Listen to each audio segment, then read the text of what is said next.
Hello,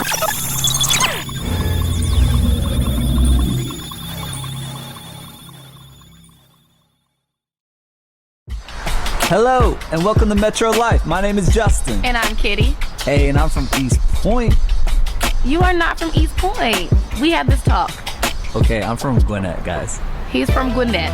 All right, so today on Metro Life, just like every week, we're gonna show you guys some places you wanna go, introduce you to some people that you really wanna meet, and show you some things that you're really gonna wanna see.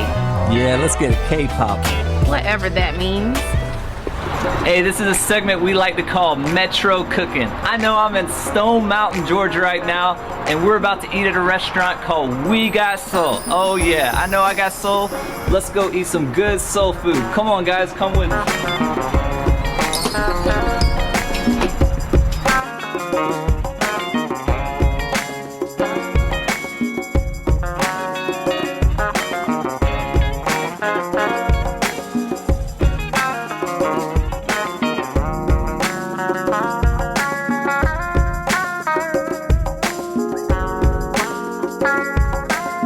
Man, they got fried turkey wings. Let's see what else they got on here. Oh, fried green tomatoes. Man, I gotta ask them how to make these fried green tomatoes. Let's check it out.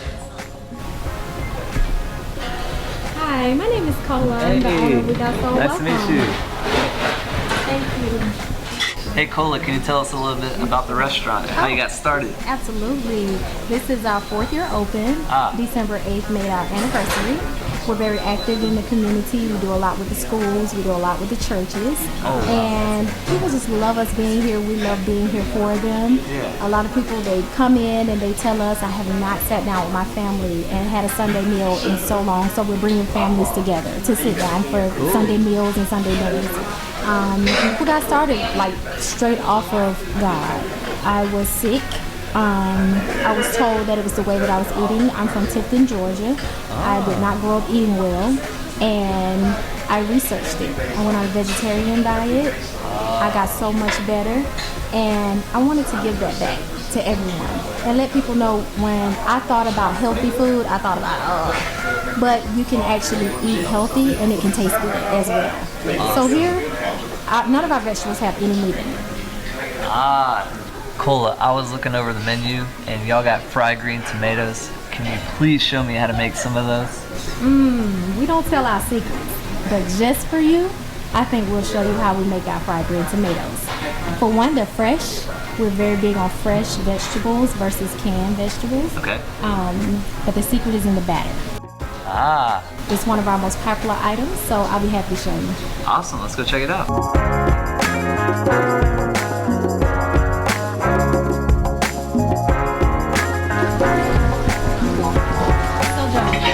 This is Justin. Hey, how's it going? So what we're gonna do is we're gonna show Justin how to make our most popular appetizer, the fried green tomatoes. All right. Okay. Let's do it. Yeah, so tell me about these fried green tomatoes. This is awesome. Fried green tomatoes. Give me 1 second. Alright. Guys, so he's going back there. I think this is gonna be like the best experience ever. We're in the back kitchen. We're gonna eat some good food. There he is. What's up, Joe? First you grab the tomato, rinse it off. Alright. Then we slice it. Green tomato, we're gonna slice it up. Put them in egg wash first. Okay. Then I got my batter made up, some flour, lemon pepper. Little lemon pepper. And then I got some secret seasonings. I can't tell us about that. Yeah, I got a cookbook coming out, and everything will be in the cookbook. Amazing. Good. So what we got on the right over here? This is my batter. That's the batter, So okay. Put them in my wash, my batter, back in my wash, and back in the batter, double coat them, make them crispy, golden. Polo was telling us about the restaurant. There's like a testimony or something. I never knew how to cook, and we just got in here and we just prayed about it, and we've been rocking ever since. Good deal. 4 years later, we here. Yeah, this place is highly recommended. Yeah, making people happy. So right now we're gonna put it in the fryer. And we get ready to drop them for 5 minutes. 5 minutes.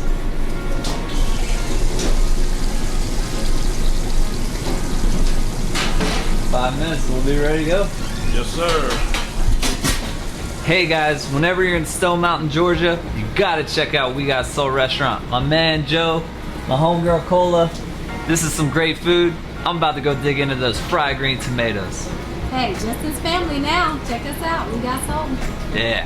Hi. Hey, Here's your fried green thanks so tomatoes. much. You're welcome. Enjoy. Thanks.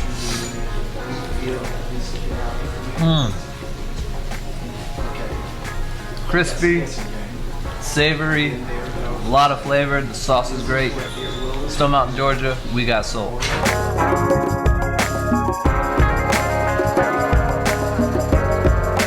Hey, and my girl Kitty's got something cooking up. Let's go check her out.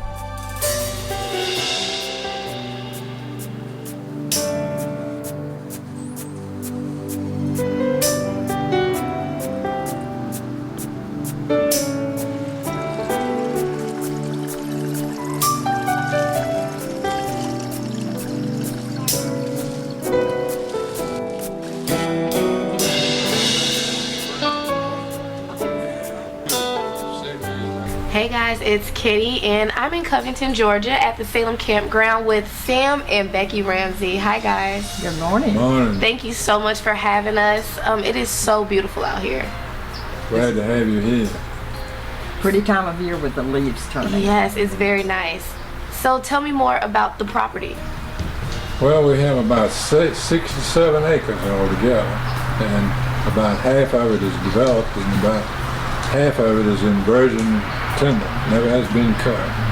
There's no pine trees in it or anything because this is virgin forest, which you don't find 67 acres of virgin forest No, you don't. anywhere much anymore. So unusual. But the property has about, we have of course this hotel here. Then we have about what we call 28 tents, which the reason they're called tents is back when Salem started in 1828, people came and set up their tents. They didn't have any permanent houses.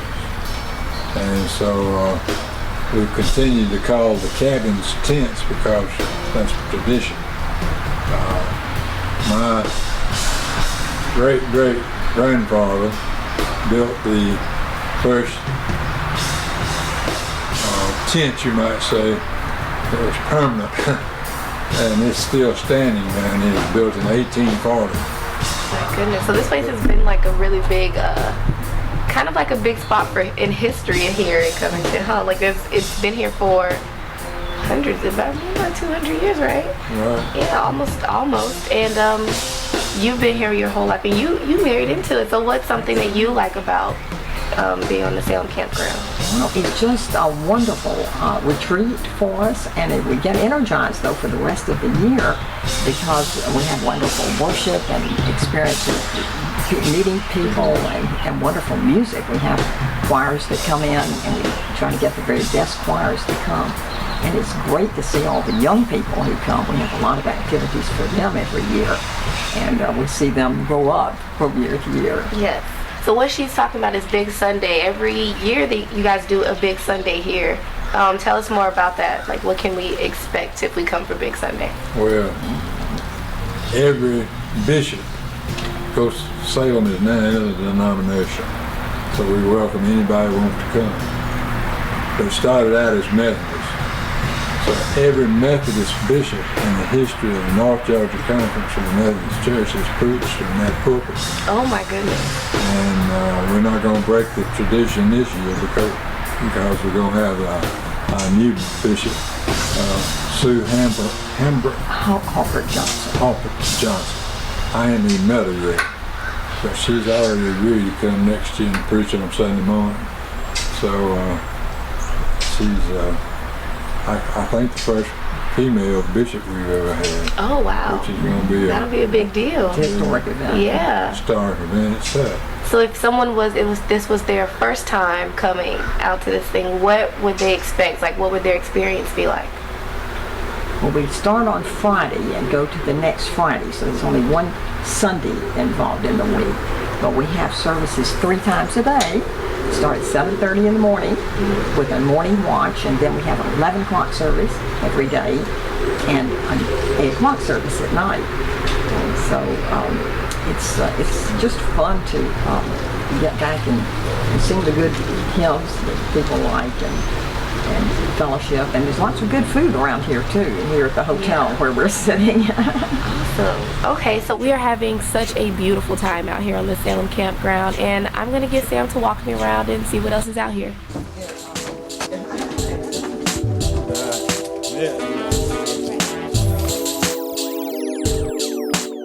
So this is the gazebo where you guys met? That's right. Actually, it's the spot where we met. Oh, and you built the gazebo I built there. the gazebo in Becky and her twin sister's honor. Oh.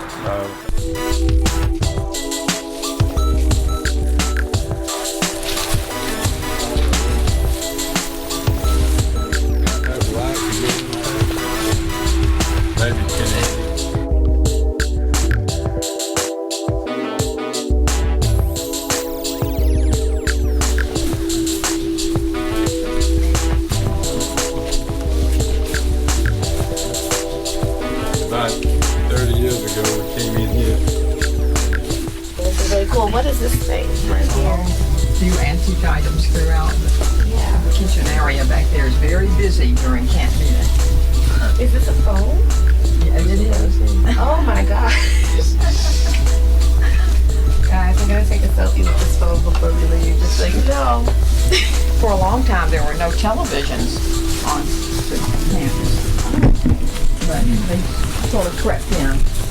But you don't do much in Washington.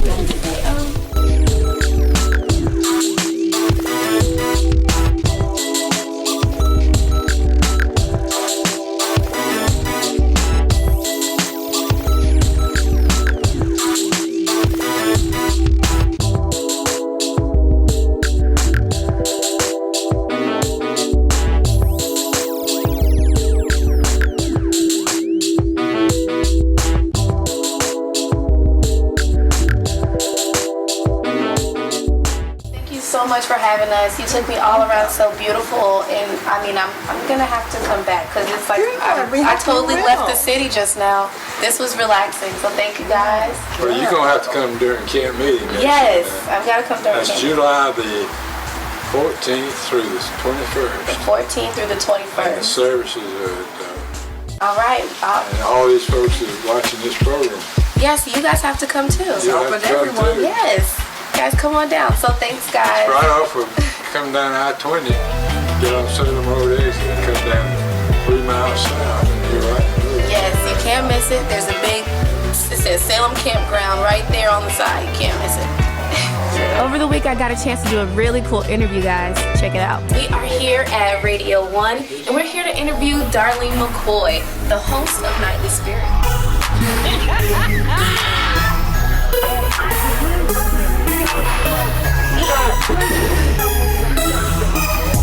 Jesus, that is hilarious. When you first got asked to do the nightly show, what were your, like, how did it feel? Like, because I know that, when did you get, it's about a year or two ago. Yeah, it's about a year ago. Actually, this is the thing. It was a very pivotal and crucial point in my life. This happened because when I came into radio, it was kind of just because God opened the door. And I've always worked on this premise of if God opens the door, he'll close the door. Mm-hmm. So I was in a situation where I was working with Radio 1, and my boss came to me and said, one of you are going to lose your job very soon. Okay? Oh. So it was either I was going to keep my job or I was going to be unemployed. I had no idea that the Nightly Spirit was even an option, because there were changes that were happening with Radio 1. So we went through the process, and then my boss came to me and said, hey, they're kind of talking about you at Reach Media. You need to reach out, and maybe they want to talk to you about this Nightly Spirit position. I'm like, what? Okay. That would be nice. Well, long story short, I did lose my job at Radio 1. Technically not, because you're here. Well, what happened was I was unemployed for 3 weeks while they went through the process. Mm-hmm. So it was still up in the air. I didn't know what I was going to do. Yeah. But the funny thing is it's like if God closes a door, I was confident that he would open the next one. Yeah. But didn't know that he still wanted me to stay in radio and expand my territory, and then caused me to make history as the first black woman with a nighttime syndication. All I wanted to, I just didn't want to be unemployed, but he wanted to make history with me. And I thank God for that. You know, I've always just been open to whatever he wants to do, because he does things better than me. We have I think it's a really incredible story, because like I was kind of like, you know, I kind of internet stalked you a little bit. But you know, your mom. Yes. You've been a singer. You've had all these different types of jobs, and now you're here. Is there something that kind of for you defines your success? Like something that happens or something that really makes you feel successful? You know what? As long as I am staying connected to the Lord, I feel like I'm going in the right direction, because, you know, a lot of people live on this premise, you know, go aspire to be anything that you want to be, and just, you know, go chase your dreams. People tell you that, and they look to, you know, all the time, but I am totally the opposite of that. Everything came to me. Yeah. And I did, because I didn't even know whether or not to ask for it. I would have never thought I ever would be in radio. It just came to me. I never thought I would ever be a recording artist, but it came to me. And what so all I'm saying is, for me, it's more important for me to stay connected, to stay connected to God, to let Him, to know, you know, that my steps are ordered. Yeah. And I have to know that I'm on the right step. That's awesome. And you seem really open to stuff. Like when new stuff happens, it seems like you're like open to it. Yeah. I open myself up. I pray about it. I have to see it. I touch it a little bit, you know. Just kind of see, God, are you sure this is what, you know? And then when I have a peace about something, I move forward. But if I don't have peace, I don't move. Then you're not going to do it. I don't move. I respect that. Yeah. Thank you so much. Tell us the funniest accidental text you've received. Oh, my goodness. My nephew texted me. He was trying to get this girl to come to his house, and he was going to treat her all these kind of ways, and it was just, you know, that it's not something that you can say on the radio. And I took him back, and I said, boy, this is your aunt saying. Oh, auntie, please forgive me. You know I smoke. So please say something when you go to church tomorrow. Jesus, that is hilarious. Sandra, that is fun. I sure will. I was definitely keep you in my plan, but you better look at these numbers you texting. Hi guys, we're here at the Nightly Spirit with Darlene McCoy, and we're kind of in the middle of her filming her show right now, and I'm having a lot of fun. She's crazy, and she's really good at what she does. Thank you. Darlene, you've been here in Atlanta for a while. How long have you been here? I moved here in 1993. Okay, do you have a favorite No, spot? actually, it was 92. Okay. Yeah, I moved here in 92. You a little bit. Yeah, yeah, just a little bit off. But actually, I moved here the day of the Rodney King verdict. Oh. And the LA riots. Oh, that's crazy. That's the day I moved to Atlanta. Oh, wow. Isn't that something? What's your favorite thing to do here in Atlanta? Oh, man. Since Atlanta's my home, I like to shop. Yeah. That's one of my favorite things to do. But Atlanta has so much to offer. I do a lot of hiking. I take advantage of everything that's available, really, in Atlanta. The only thing I have not done is the streetcar yet. But I mean, I think Atlanta it's eclectic.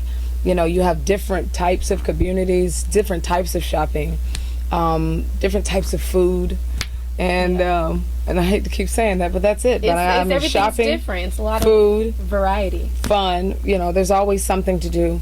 And there's always something that you haven't seen before, because we're just booming like that. So what do you think it was about you that like made them gravitate towards you, made them want you to be here? Because you're good at it. I don't know. I have no idea. You know, I would just say that the people that made this choice have been in radio for years. And, you know, they talked about my personality and my ability to engage with people. And that's something that's worked for me even as an artist. Yeah.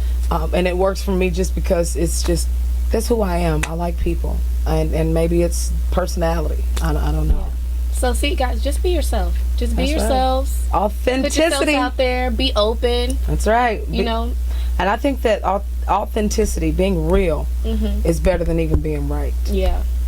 Because you have to be real. You can't make yourself right, because sometimes when you're trying to do right, you're trying to do right is according to what someone else has to say about you. But if you're real, God can handle your wrong, and He can make it right.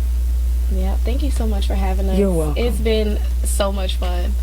I can't wait to get in the car and listen to the rest of it. And see what's gonna happen, because your listeners are crazy too. I think that in a good way. Yes, I got the best listeners because they're it's honest. So great. They're honest. They are. They're like you. You're honest. attracting the authenticity. Thank you. Thank you so much. I appreciate you coming on.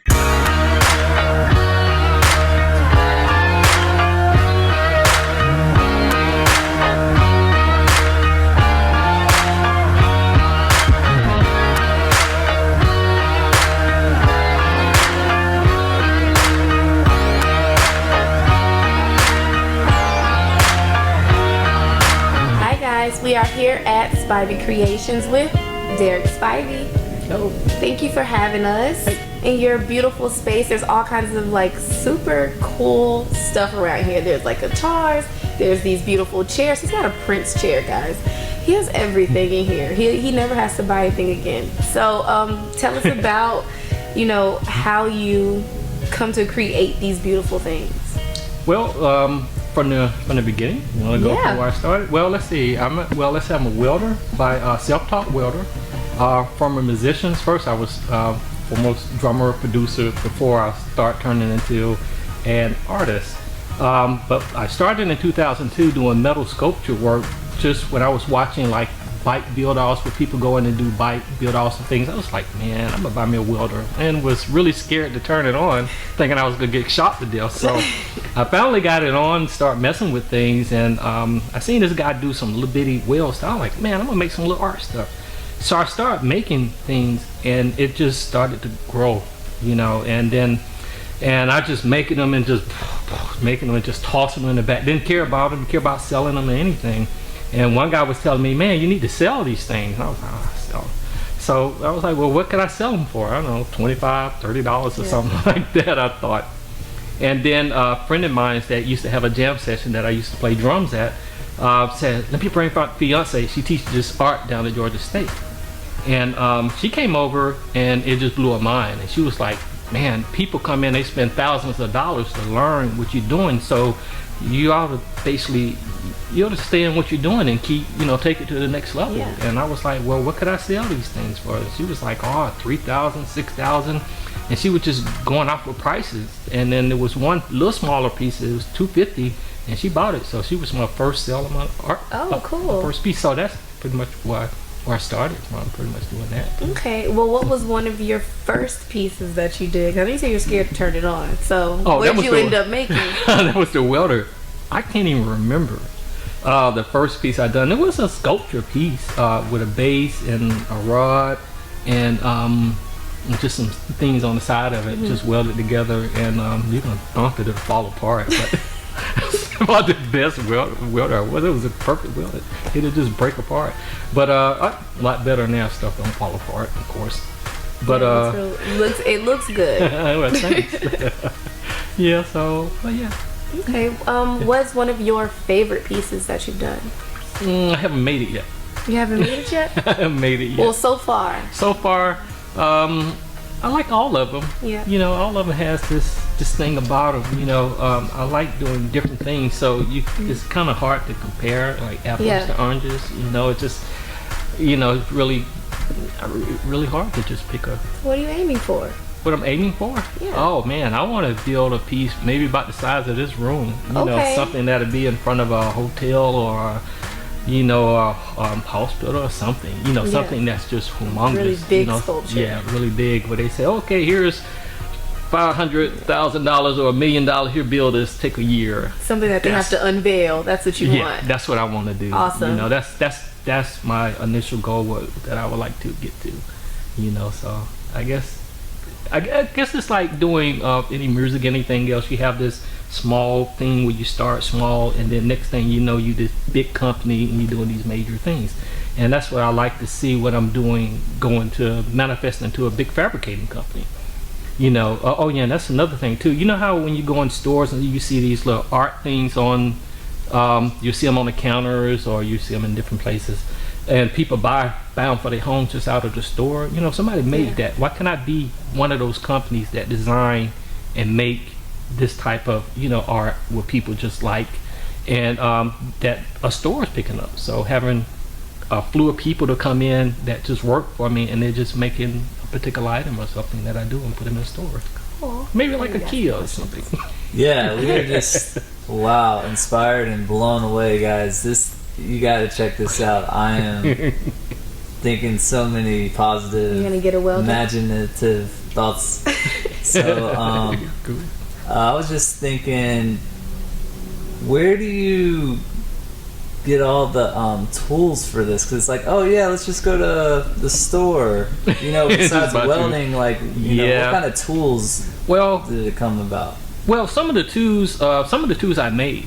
A lot of tools for a lot of different curves and stuff that they don't even make, and if you want it, you pretty much got to make it.